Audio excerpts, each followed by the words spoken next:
పగటివేళలో ఇంటి తాళాలు పగలగొట్టి దొంగతనాలకు పాల్పడుతున్న కరణ దొంగను రాచకొండ పోలీసులు అరెస్ట్ చేశారు. శీలంశెట్టి వెంకటరమణ అనే దొంగను అరెస్ట్ చేసి 21 తులాల బంగారు నగలు, ₹1,50,000 నగదును స్వాధీనం చేసుకున్నట్లు మల్కాజ్గిరి డీసీపీ పద్మజ తెలిపారు.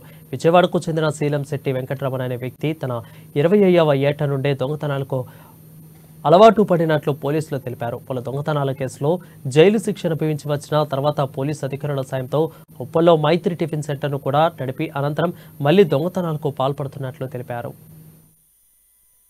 ఒక 14 తులాల గోల్డ్, తర్వాత 21 తులాల సిల్వర్ థెఫ్ట్ కాబడిందని చెప్పి వాళ్ళు గుర్తించి పోలీస్ స్టేషన్కి వచ్చి ఒక కంప్లైంట్ ఇవ్వడం జరిగింది. సో దానికి ఏసీపీ మల్కాజ్గిరి వారి యొక్క ఆధ్వర్యంలో సిఐ పోచారం, తర్వాత డిఐ గట్కేసర్, అతను డిఐ గట్కేసర్ కానీ పోచారం డిటెక్టివ్ ఇన్స్పెక్టర్ కూడా, సో వారు, తర్వాత యుగంధర్ డిఎస్ఐ, వీళ్ళ ముగ్గురు ఒక టీమ్స్గా ఫామ్ అయ్యి ఈ కేసుని డిటెక్ట్ చేయడం జరిగింది.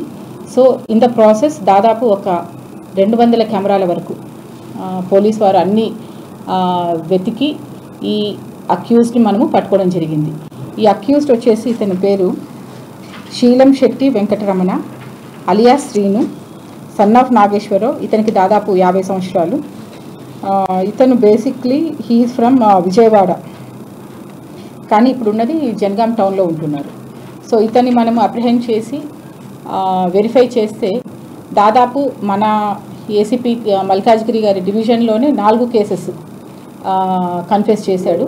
దాని తర్వాత ఒక 2 కేసెస్ సిద్దిపేటవి, అంటే ఇది రీసెంట్ మంత్స్లో ఈ 6 కేసెస్ కూడా